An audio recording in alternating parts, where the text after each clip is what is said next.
Oh, I am. Very excited. Oh, yeah. Oh, it is so much fun. You don't No, have to. see, that's what this got us out of there But it's before. so and much Laura fun. got Yeah. rid.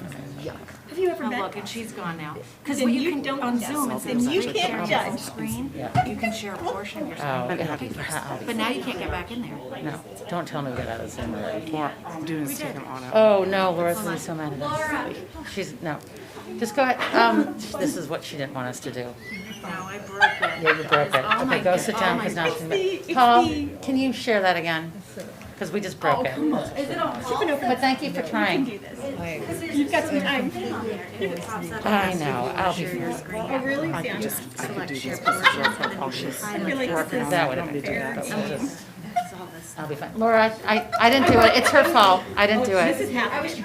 Look at Laura. I didn't do it. It's not my fault. I'm not. We're gonna do it again. So Rachel, take, We're gonna do it again. It's not my fault. Say I'll that come now. pick you up and drive you. I will meet you at. Next time, it'll be fine. I broke it, I'm sorry, Laura.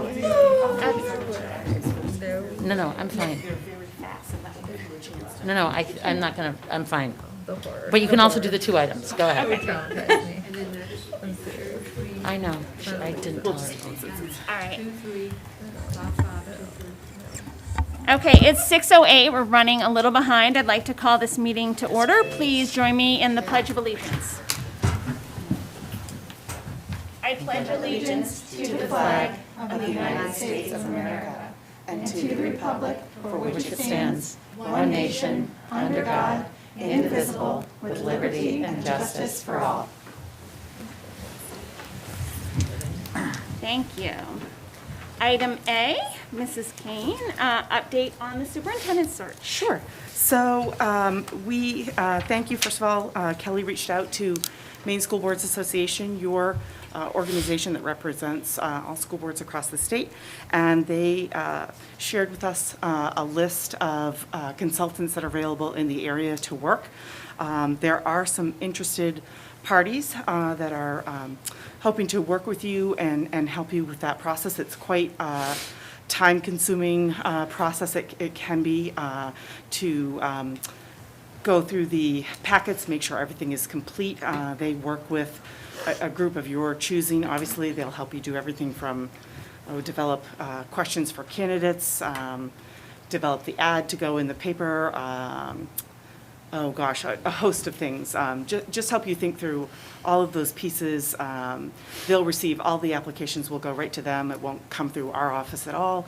And just generally run that process and keep things moving along at a good pace and smoothly, help answer questions and things like that. So from interested applicants. And so I think that we will know more by the end of the week or early next week.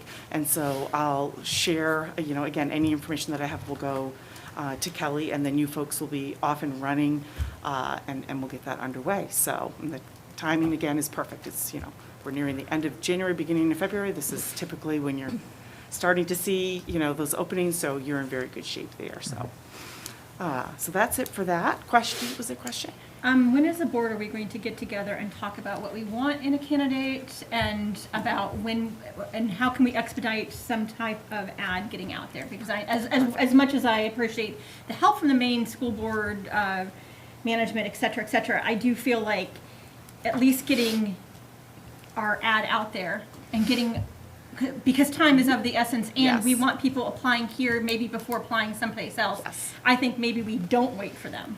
I think maybe Sure. we can, I think this is something that's manageable in-house. Right. I think you'll have that by the end of the week at the latest, really. I think Kelly will have the information, possibly even tomorrow.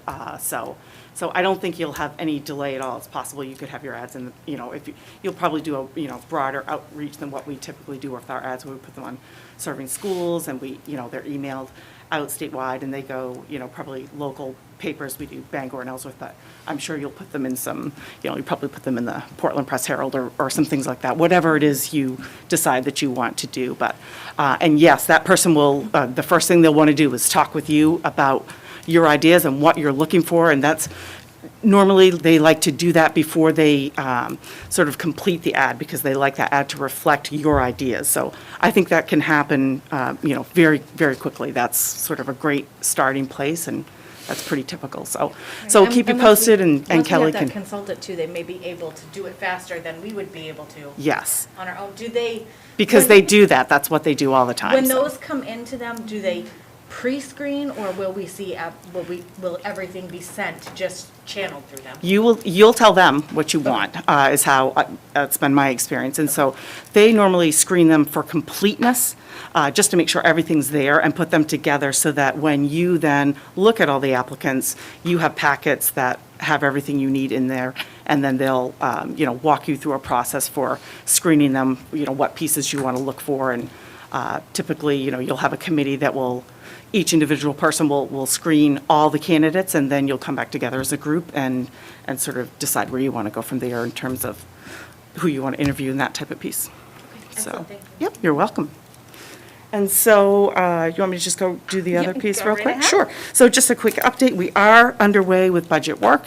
Right at the very beginning of that, I know the audit was happening over the last week in our office, so that certainly has, that keeps finance folks very busy during that time. But everybody is working, and has been for quite some time, underway with budget. So just a check-in to let you know that it's moving along, and I'll have more information for you on that, but we hadn't touched base about it, so I just wanted to make sure you knew it's on the radar. It's on every district's radar right now. It is, other than snow days, it pretty much is the biggest thing on the radar, much bigger than any snow, so that's what we're working on. Thank you. Okay, you're welcome. All right. Rachel, you're up. Okay, good evening.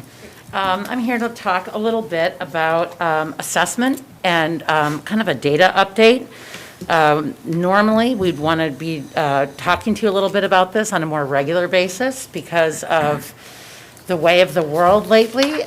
We have had other things to talk about at our board meetings for quite a while. So I'm glad to be able to talk to you about this and just to kind of give a little update about where we are and the kinds of things we do in our school district.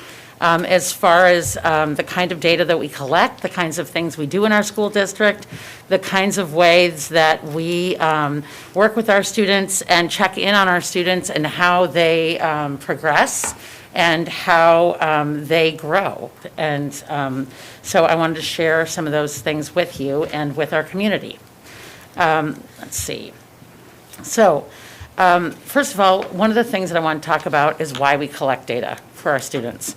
And the reason that we do that, both in the state and both locally, is so that we can inform the ways in which we can support students and the ways that students can receive equitable services, both in the state and locally.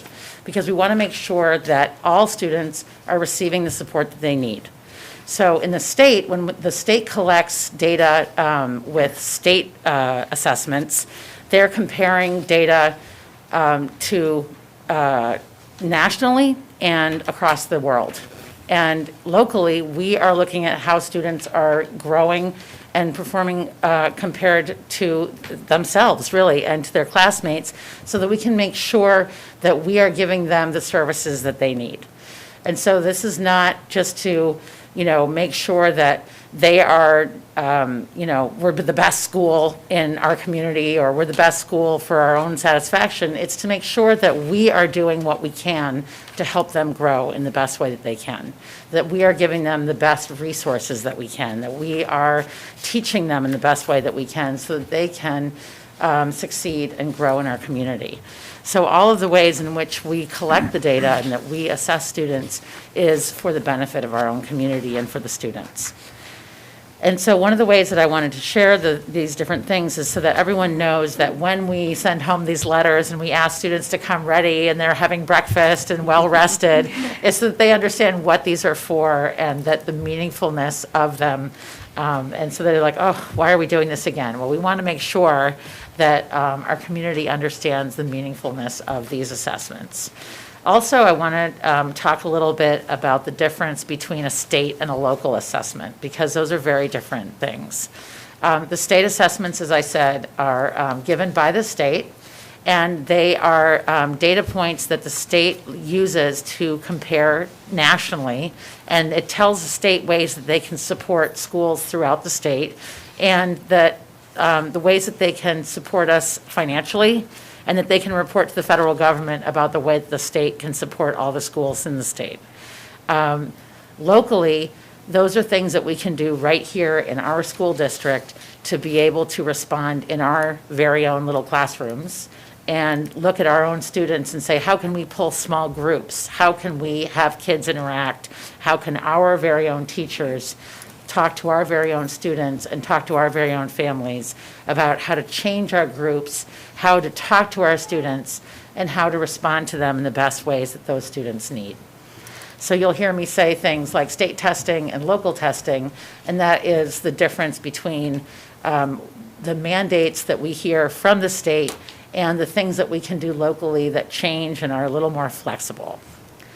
So in our elementary middle school, you'll see here, we start with the kindergarten, and as soon as our students enter our kindergarten in the fall, we have something called the speed dial, which is in the beginning of the year. And that assessment kind of covers the waterfront. That assessment checks students for all kinds of things, their motor skills, the way they can move, the way they respond to numbers and letters, the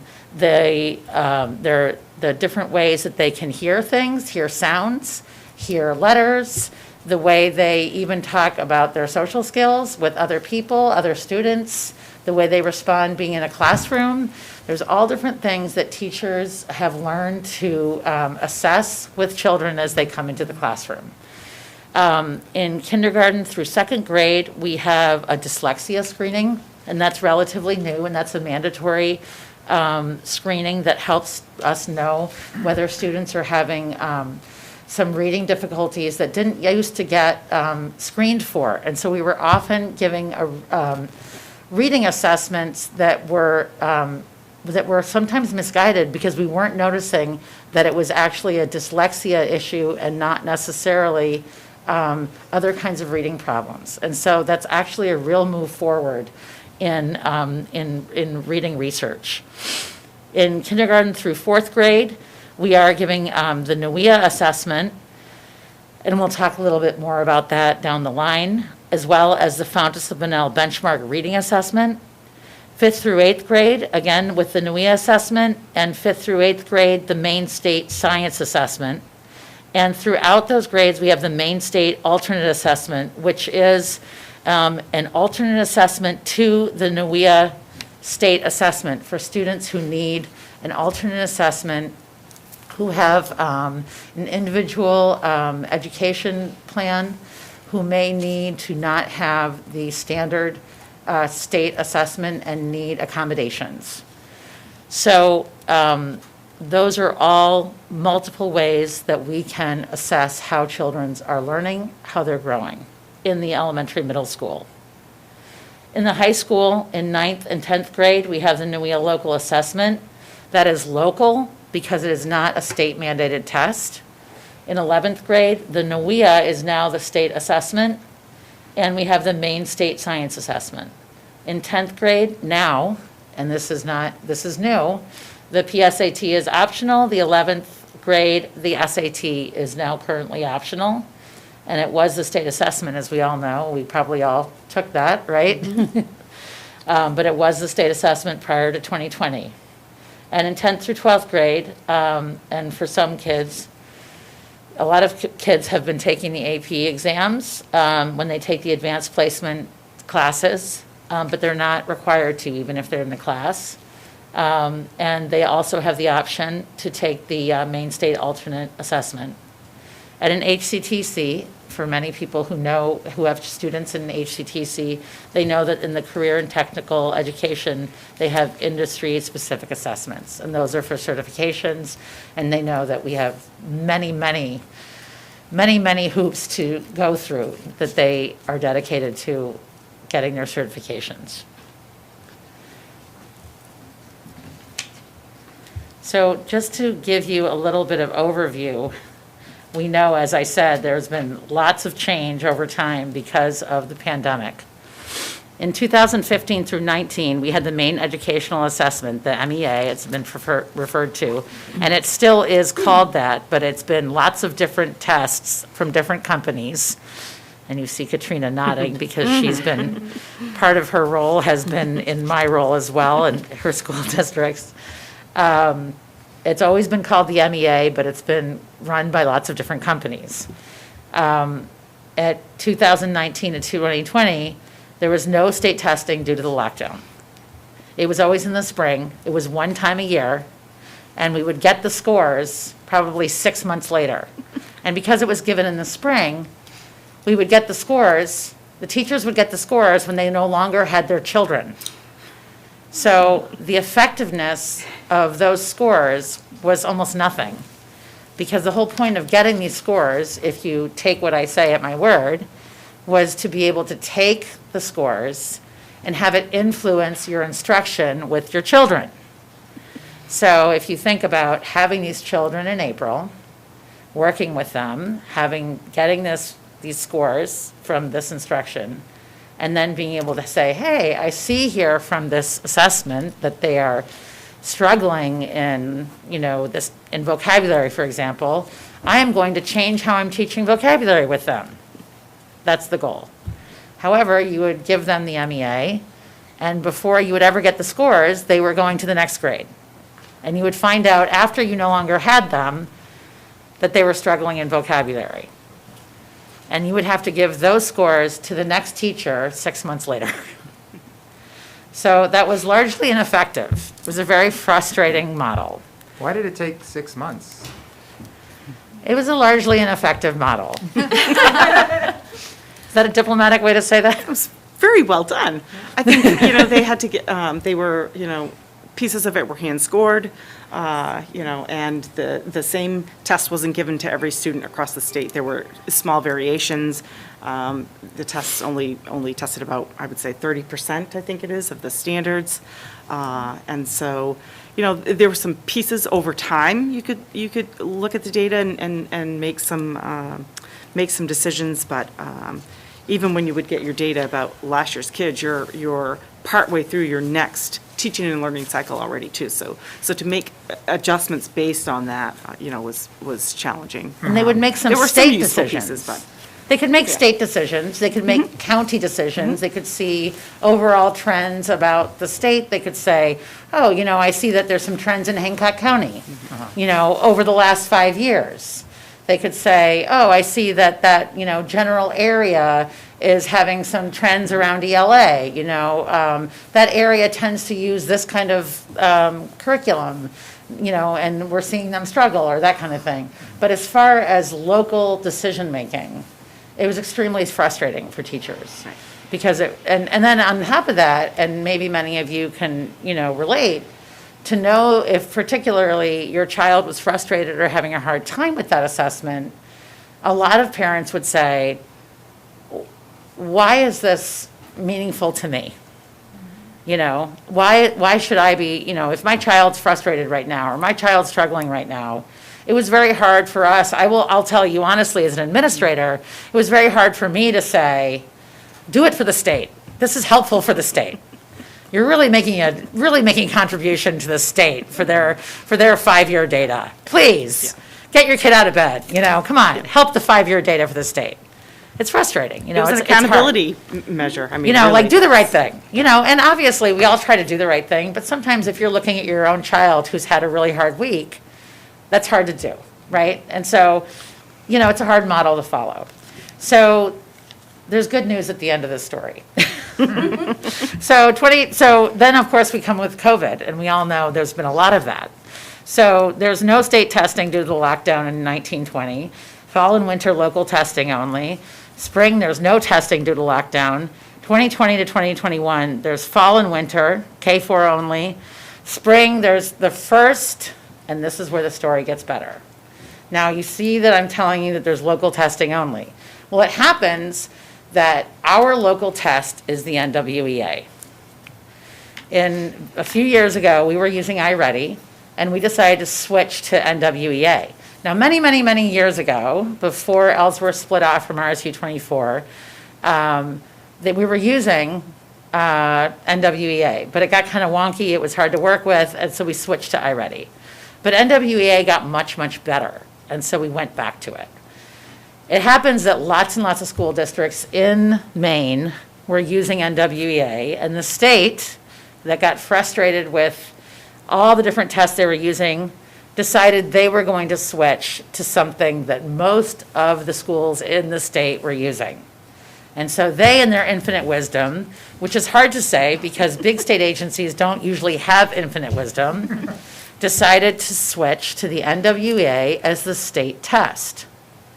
So we got very, very lucky because our school district was actually using the NWEA as its local test. So our local test became the state test. So we had local tests, we had state tests, and they became the same thing. Now, we got very lucky, some districts did not. They were using something different, and they had to teach other teachers very, very quickly to switch. So I will say that we were very lucky.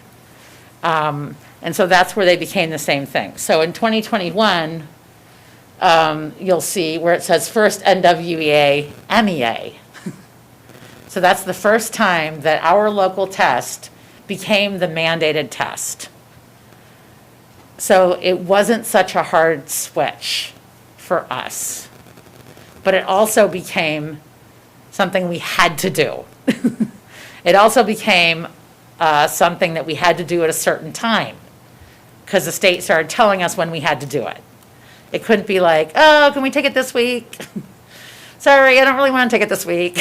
It started being, they set the window. They started telling us when we had to do it. They started telling us when we had to train our new teachers for it. And it became a little more structured, but it was good because it was something that we knew how to do. The other good thing is they started paying for it. So that was good. So there were some upsides about it. The other thing too is that the Nugea results for students come out immediately. So we no longer have to wait 6 months. We get the results, the teachers get the results, the students get the results the minute they take the test. So it's local. The results come out immediately. So that's some really good positive news about the Nugea becoming the state test. So that's exciting. So 2021, 2022, this year, fall Nugea happened. State tests 3 through 8, 11th grade. K1, 2, 9, 10 local. Those are the grades that we are still giving it as we always have, but it's not mandated, but it's part of our practice. Winter, right now, K through 8 is taking the test. In spring, mandated will be the state test 3 through 8 and 11th grade, and K1, 2, 9, 10 will still be local. Why do we have everyone take those tests? Because we want to see growth. We want our teachers to use that data. We want them to see how kids are doing. We want them to modify their instruction based on what they see, based on what they learn from the data, so that they can best tailor their instruction to the data they find. Does that all make sense so far? Yeah. Can I ask a Paul? couple questions? What does NWEA stand for? Northwest Educational Association. Okay. And how, in a given school or given grade level, all the kids take the test on the same day? Is it a one-day? No. Well, there's 3 parts of it. There's math, there's language arts, and there's math, there's English, and there's language. So I'm just wondering how much time it takes to So they do it in parts. parts in. They About don't do it 15 all in minutes? one sitting. About 15 minutes, give or take, per test section? No, usually, depending on the Less? age of the student, it's Less? different pieces, it's Okay. different parts. So sometimes as they get older, it takes longer. But is there an and- average, like, for each component, though, like, it's about? 30 to 45 minutes. For each usually. component. And like, for instance, with the students who are taking like algebra and, as harder math problems, it takes longer. Like, for instance, in 8th grade, as they have like harder and harder math problems, it's adaptive. So if the students have higher and higher math problems, For instance, they let them take it in two parts. You can pause it and let them take a break and let them do it in two pieces. And they don't do all three pieces at the same time? Absolutely not. No, Right. we let It's them, broken up over the we want them to pace themselves, because Yes. otherwise they'll Right. Yeah. tap out, and they won't do well. Yeah. By the time they get to that last part, they'll be like, "Wow." No, they just start going click, click. But Now, one as of the other opposed to nice, like a week and a half, right? When we were doing MEAs, it would have been, almost a right. week and a half And of so, testing. the other thing too is that we've moved to a piece, and so we're, all the principals and me and Laura are very tied in with schedules and the guidance counselors, so that one of the other pieces about it is the bandwidth of the buildings, because it puts everybody on the computers at the same Same time. time. So we plan out which grades are going when, so that they're going in waves. So, and then as people, if they miss it, they can come back in, and it goes in scheduling that way. Rachel, can you explain a little more, like, when can teachers get that data? So the kids complete the assessments, like, how long does it take for the teachers? They to can get that access the data back? themselves. They have passwords to the data dashboard. So it's like instantaneous, like Yeah. they do the They test can and run their go in? class, and they can get their own data. Oh, wow. Oh, okay. I remember getting information back on Mary last year. It's like the same day. Yeah, her teacher was like, hey. Yeah. And I'm going to show you, at the end, I'm going to show you an example of a student growth data report to show you some of the aspects of it, because there's some really nice pieces of it. Kids remember their score too. They'll say, Oh, I yes. beat that from last year. I did, Yes, I I know. grew. The first time that those came home instead of iReady, we had some parent and child confusion, because it's different. It's like, Yes. the breakdown of how it scores is different. And we were like, what? But then, You learn. once we Yes. actually read it, it was fine. Yes. Yeah. So just to give you a sense, so we're going to go back in time. So we're going to pause for a second, and we're going to go back in time, just to share with you what is available. And this is, you'll see here, this is the dashboard. This is the website of the dashboard, and this is all public. You can go to this yourself. This is the website here, www.maine.gov DOE dashboard. You can put in your district. This is the Ellsworth Elementary Middle School. This is 2015 through 19, pre-COVID. And this is English Language Arts, Math, and Science. So this is just a snapshot of, over the course of time, because this is over courses of years that we haven't shared data. So we're just kind of like going back in time. The next, just so you know, the next screen I'm going to share with you is the current Nugea data.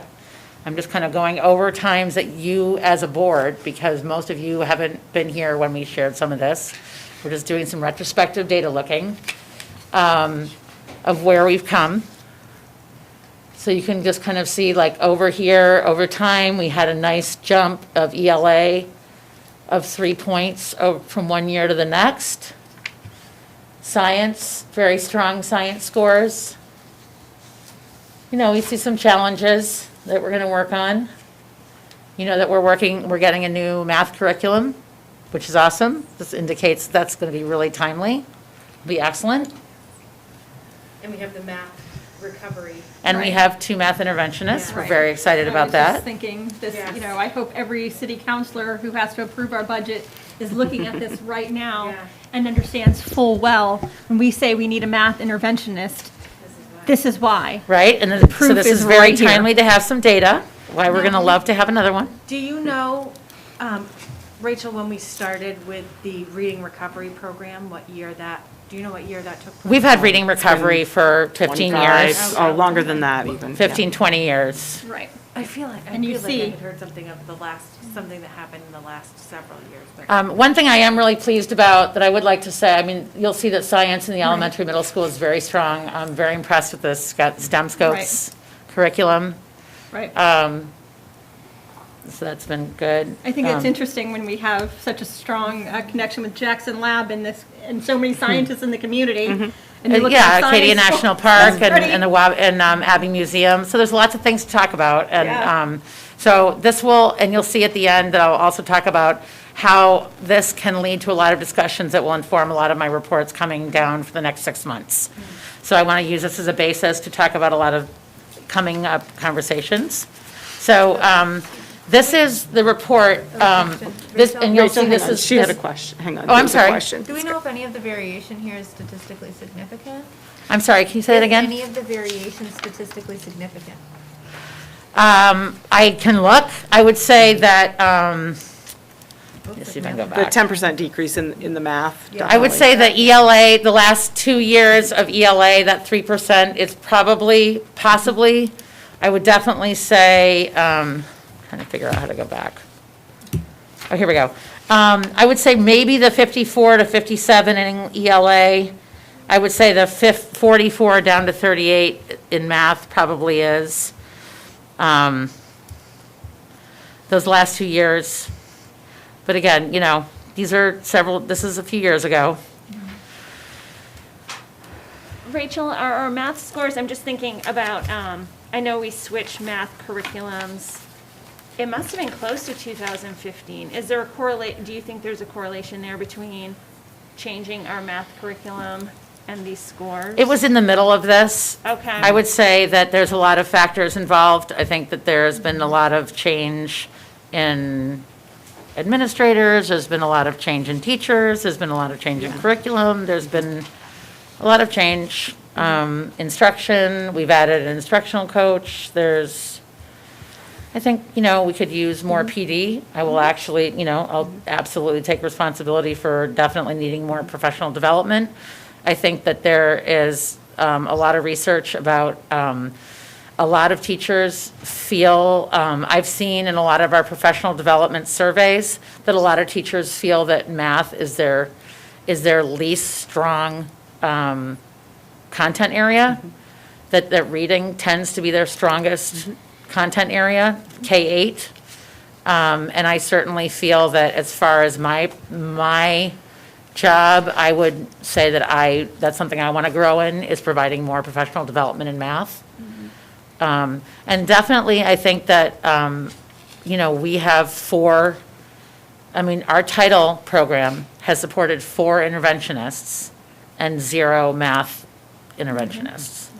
And so in my retrospect for my job, I feel like I wish I had looked back and said, I need to do a much better job of providing more professional developments, and we have much fewer, you know what I mean? Like, that would have been a better way to balance.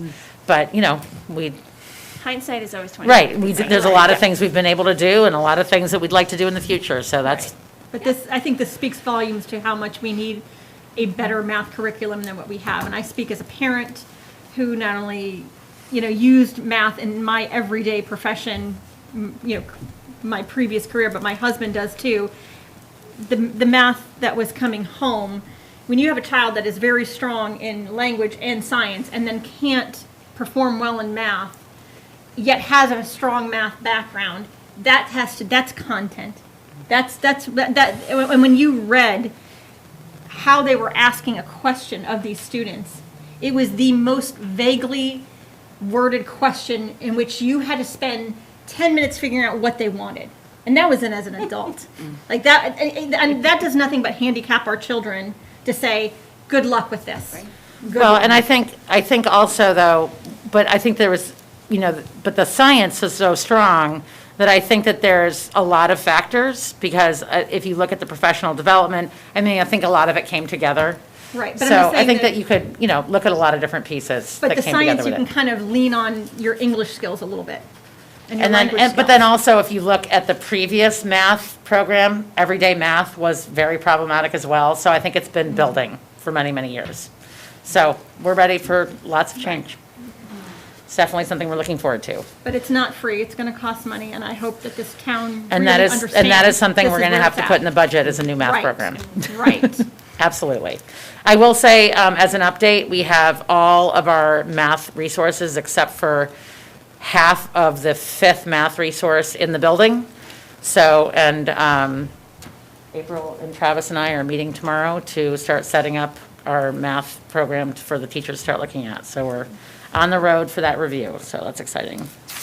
Okay, so Next piece is, this is the current way of looking at the Nugea scores online.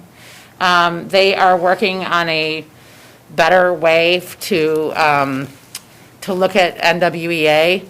Jeanette Kirk in the assessment office, they're doing a better, they're working on their website. And it's not as live and pretty as they want it yet. And so I made a spreadsheet, I made a bar graph to make it a little bit prettier. You'll see it down here. One of the frustrations is it doesn't quite match the previous, it has 5 categories as opposed to the 4 in the other one. So curriculum directors are all up in arms because it's not comparable. So everyone needs to relax. But anyway, so this is last spring. Remember, the first MEA Nugea pilot was last spring. And so this was last spring's results. And one of the things to note is that participation rate is really important. So participation rate in testing is exceptionally important. Fortunately for us, this last spring was a pilot because they check our participation rate to for us to keep our Title I funding. And our Title I funding impacts currently our 4 Title I reading specialists, our Title II professional development money, our Title IV special projects like our outdoor classroom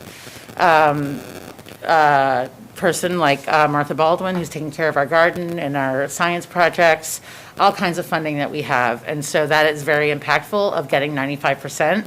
So when we send out our letters begging people to send all their kids in for our testing now, it's exceptionally important. And there really isn't any opt-out procedure.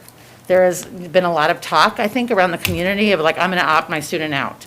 That is kind of a fable and a myth. There really isn't an opt-out procedure, except for a medical opt-out. If there is like a student like who's bedridden, they have to send a medical note. So that's why we have the MSAA, and that's why we have accommodations for the Nugea, where they can have it read to them, or they can have a one-on-one come with them. There's lots of things to do for that. But I do want to make it clear that there really isn't an opt-out procedure for the assessments, and that's something that has to be arranged way, way ahead of time. So we really want to make sure that the community knows that this is really important for our schools to get the funding they need. So that's why I highlighted our participation rate.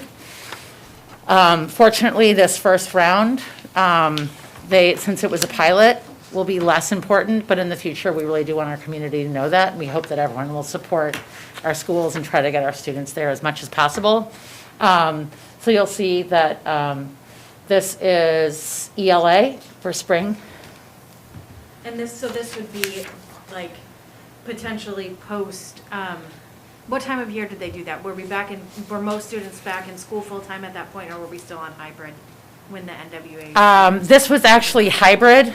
Okay. And so this is when we were trying out to do remote. We were doing, they really did a phenomenal job of getting computers home. Some kids were coming in, doing the best they can. They really worked so hard. There was a lot of work to make that happen. I just look at those numbers and I think that's actually probably phenomenal. Even better than it looks because of how things Phenomenal. have to be for that. Really. Right. The fact that whole we had school students who hadn't team been just in went school. above and beyond. At the time, April, Erica, Travis, everybody was like, and Laura, everybody was working so hard to make that happen. It was really a testament to the school to make that happen. It's really, Yeah. and so it's like, had it been lower, just the fact that it happened at all and that we even pulled it off was really, yeah. So, and this was a pilot, so that was the first year. This was math. And again, these are strange times, but we wanted to share this with you so you kind of had an understanding of how things were going. I have a question. Yep. I'm wondering if math, are those numbers correct because they're exactly the same as ELA? It may not have saved the change you did. I've had that happen to me on a slideshow before. Wow, that's interesting. Could be. Well, they're just the participation rates, right? So actually, Okay, so the. Oh, so they makes would sense. be, Okay. right. If a student's out for a day, let's say they took ELA on Monday, they're Okay, absent so on they're still Tuesday. there. Yep, If they okay. miss math, they have a Gotcha. makeup, they just do it in a makeup window. Yep.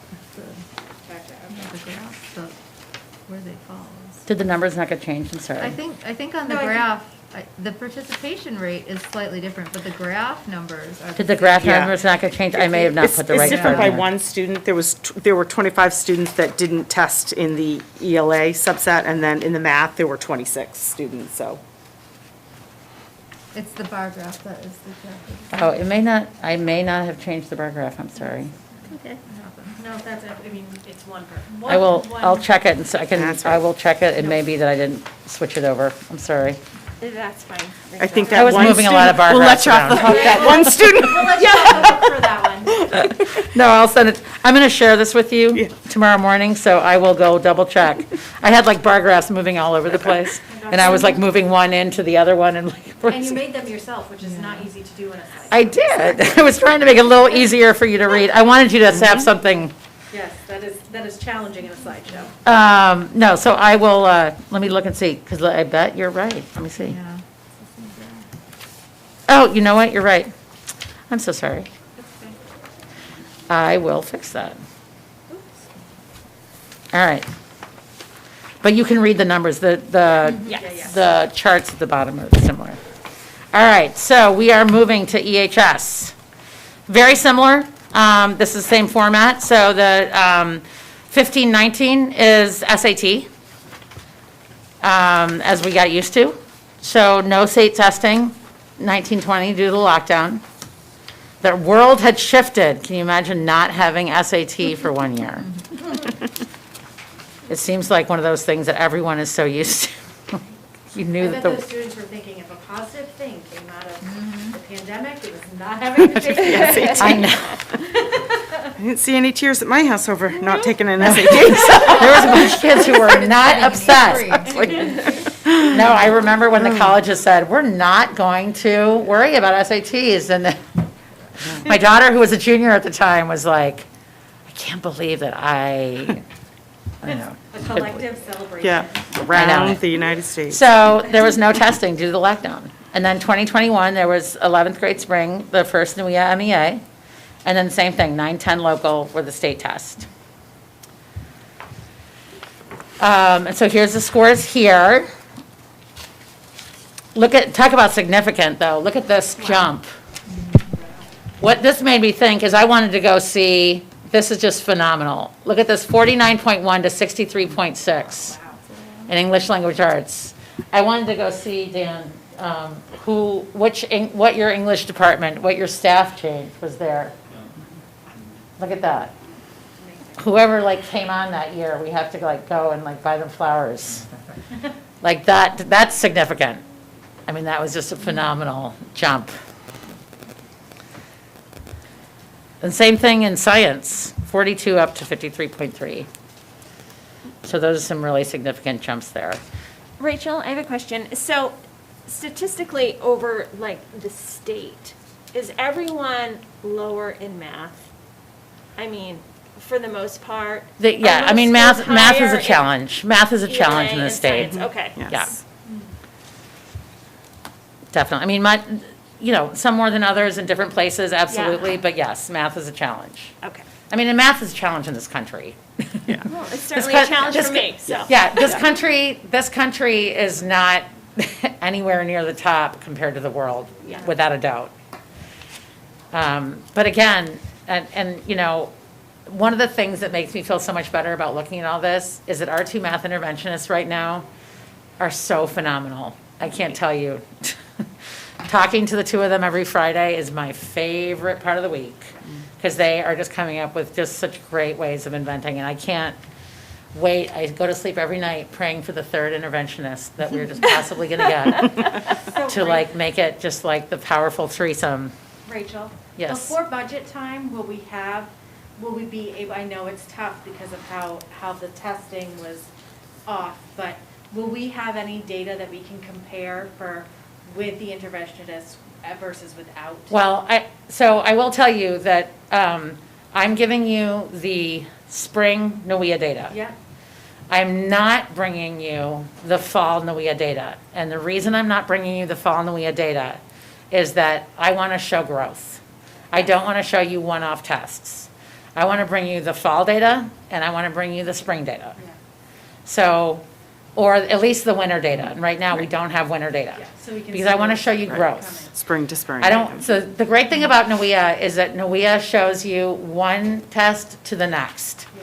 And it shows you the span from one to the next and how kids have grown, right? It's not the one-off anymore. And that's what's so great about Nugea, which is why I chose to not bring you the fall test scores. But we'll have that for budgeting when you're. So writing it. we will have the kids are testing in K-8 right now in winter. And we're asking for an elementary math interventionist. So we will have the fall to winter scores. So we will have the growth scores from K to 8. Great. Speaking of budget, so the math interventionists that we brought on this school year, they're being paid for out of ESSER funds, I believe? Correct. For 2 years. So it doesn't have an impact. 3 years. 3 years, yeah. So we will need to, at some point, Yeah. justify having, if we decide we want to keep them in the budget. Transitioning them into After those local. 3 years, Yeah. we'll be looking definitely at that At data that, then. yeah. But right Yeah. now, it's, we're in a different situation Right. with regard to So the really, budget. the timing of the test switching couldn't have been better, because you'll be able to compare the same Mhm. test, knock on wood, hopefully, fingers crossed, to the same test in a couple of years. Yeah. Correct. So here's the Nugea. So we had some lower participation, and so hopefully we'll be able to get all of our kids in next time. But of the 2/3 kids who were able to participate, 1/3 of them did phenomenally. Look at that. Of the ones that were able to participate, they did a phenomenal job. I mean, high. So that is just awesome. And hopefully we'll be able to get more of them to participate next time, which will be great. We know that these are trying times. And then, so considering that the math scores were low of the last 5 years, we have real potential for things to improve. I mean, look at that. It's Is that Due exciting. to the sample? I mean, like some silver linings coming up, right? And imagine if everyone had participated, it would be great. See some real improvements. That's math, and then same thing here. You can see that there's some improvements coming up in ELA. And so the other thing too is this, I believe, is could be some real evidence for the writing instructor that we are asking for at EHS. We really need a writing interventionist at EHS. And I think this really attests to the need for that. So I'm compiling data. Just saying. All right, so this is what I wanted to show you at the end. On the left, and it's a little blurry, but I just wanted to give you, and I bet as parents, a lot of you have seen this, but I just wanted to share this real quickly. The Nugea report on the left here, the student profile report, and I will say this is something that Debbie Richards, who is our instructional coach, is working with teachers. A lot of teachers, and I'm so pleased about this, the culture has really changed where teachers are starting to see the value of this. And she has really made herself available to teachers, and she is an important part of the teaming program at the high school and is working a lot more with teachers in her role as an instructional coach in K-8 and talking to them about the use of data. And they're really starting to take her up on asking how to use Nugea to look at the data and dig deeper in it. And she and I talk almost every day on Zoom, and we, talk about a lot of different things. And more often than not, she'll get off and say, I have to go meet with a teacher about looking at data on Nugea. And she's been saying it more and more. And it was actually her suggestion to bring this up and make the point that one of the things that's great about Nugea, and this is a zoom in of this report, is that this is a growth number. And one of the things that's different about this than from MEA is that it's not just, there's a growth number and an achievement number. And that, so especially during COVID, we saw so much about learning loss. But regardless of where kids are, Nugea looks at where they're going and how far they've come. And that is so much better, not only for students and their morale, but also for teachers, right?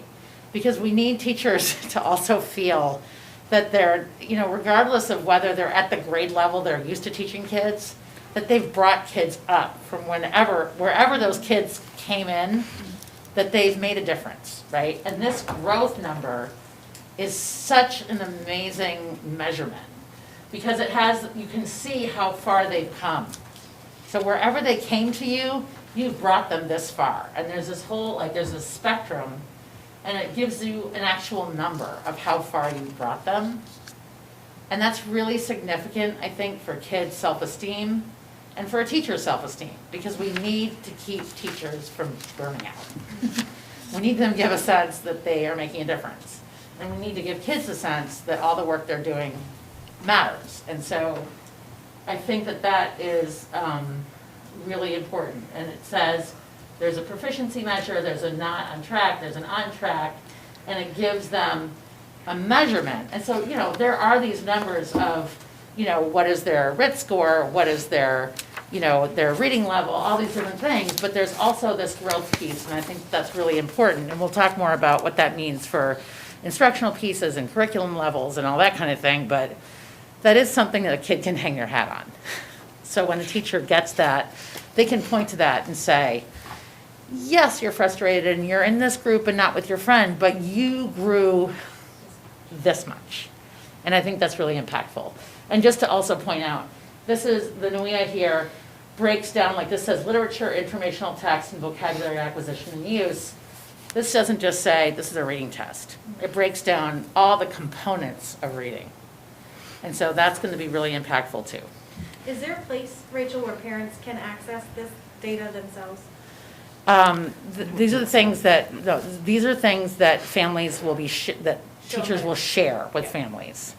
But I did, in the letter that I sent home and that was posted to the Facebook page and to the website, I put in a link that families can go to learn more about the assessments that I just posted a few days ago. That I posted a Nugea family page so they can learn more about the assessment, and there's a lot of family resources there that families can learn about this. And that way you can have more informed discussions with the teachers and you can ask more questions because there's a whole family page on the Nugea website. So the last thing is just that factors that impact this data. Upcoming discussions and presentations that I'd like to talk to you about are the comprehensive needs assessment. We had one several years ago that was mandated by title. And we had, Brenda Thomas was part of our planning committee. We had several parents on it, several teachers, several administrators. We need to have a 5-year plan, goal setting. We want to talk about curriculum and resources like we have been. Instructional plans. We're going to be doing some scope and sequence with reading and writing. We're going to be doing more vertical alignment meetings. And obviously, as we've been discussing, professional development. So there'll be more presentations on all those things. All of that is impacted by data. And so as opposed to going more down the rabbit hole on that tonight, those are things that are impacted by all these things and we'll have more conversations about.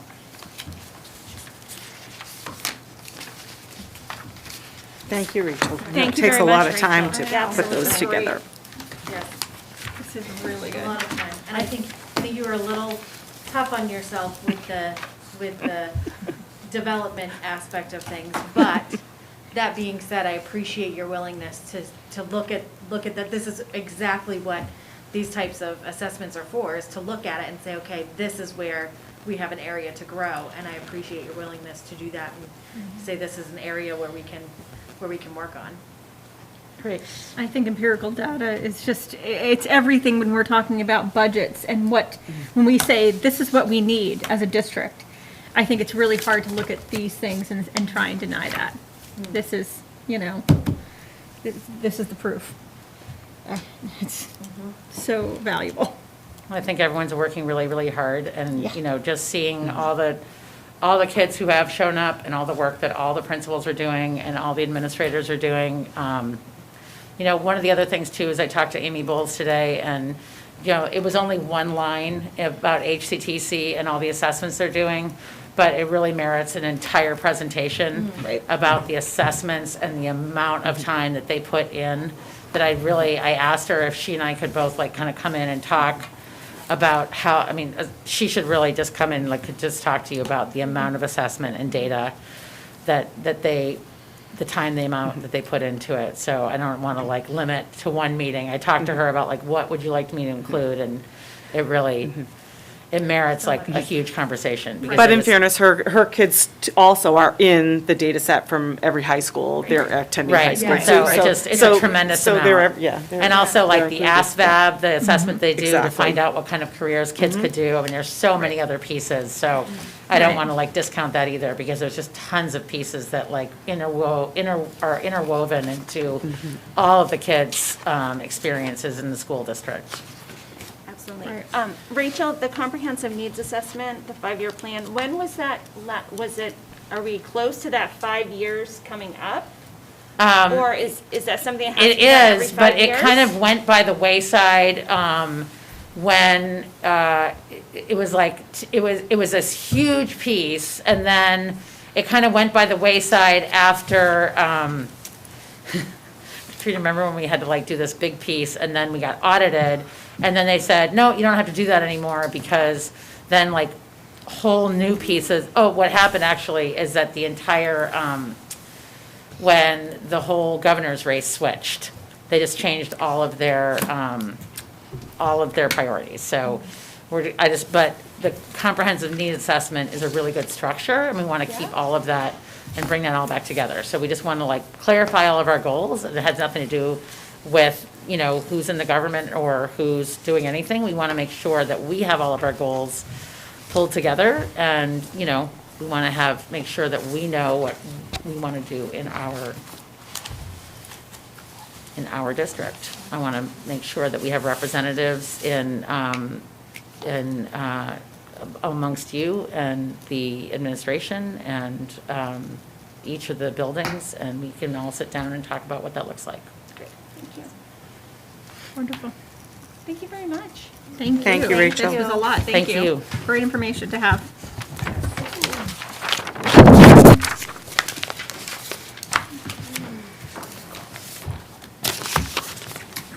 Okay, I don't have anything else on our agenda. This could be the shortest meeting No. in history. Shorter but so valuable. Yes. that was So nice when you're here and every minute counts towards betterment of the district. Absolutely. That's what board meetings always used to be about. Remember? If you used to stay home before you were on the board, popping popcorn and watching. Before all this. Yes. Oh, yeah. Students, we got real life kids and education and data, and it's good. This is the good stuff. This is what we're really here all about. It's, It really feels good to look at data and hear about data and to talk about yeah, kids. I'm sure. I mean, And what's best for our students. Yep. Yeah. Exactly. Sure. nice reprieve from some policy work. Just say I that. have to say, I have 2 children, and one of them graduated in 2019, and the other's in freshman now, and I've heard these terms, since my older son started kindergarten in 2006. I finally understand. I feel like I finally started to really understand this stuff, so thank you. Yeah, Thank you for that's that. great. That's good to hear. Yeah. Yeah. For sure. And I do think it's great that you made mention, Rachel, of how important the percentage of people participating is. Yeah. Because that's something that's so so important. Oh, it's just testing this week. It's fine. You can sleep in, Right. no big deal. You're not going to be learning anything today because it's just testing. So it's really, really fantastic that you made mention of that, because it is very important because we can't have the accurate data without Exactly. the accurate student body taking the tests. Right, and if we want to plan for the future, we need to know where we're at now. Exactly. And if they don't participate, we don't have that. That's right. You know, and I have to say, I'm hearing so much of this rhetoric about, oh, you need to go back to the basics. No, we're teaching the basics. We got that. We got that, and I think we do it really well. And I think if we want to keep kids in school, then we have to teach the basics, and we need to teach all the things that are going to get them into the next stage in life in which they're interested and engaged in, and be ready to walk from our schools into that next spot. With this, we can do that. Great. Thank Good you. job. You want to pop in and see if Laura? Do we need to announce when the next Walk in meeting? here. Do we have to announce When when is your the meeting next, is? I don't think we have to. We are meeting the second Thursday of the month. Is our regular board meeting, and we will continue to do our workshops on the fourth Tuesday of the month. So we'll be back together on the 10th for a regular board meeting in February, and then the 22nd of February falls over February vacation, believe it or not. So we can wait till we get it closer to that to see if you want to change the date, or if we, have pressing things. My guess is we'll be budget meetings by that time too, and All kinds of fun. all kinds of fun meetings, so. Excellent, so we Thank can you let all. Laura know we're all set. Thank Great, great, thanks, everyone. Thank you. Wonderful. And Rachel, if I hadn't known that you couldn't see your notes,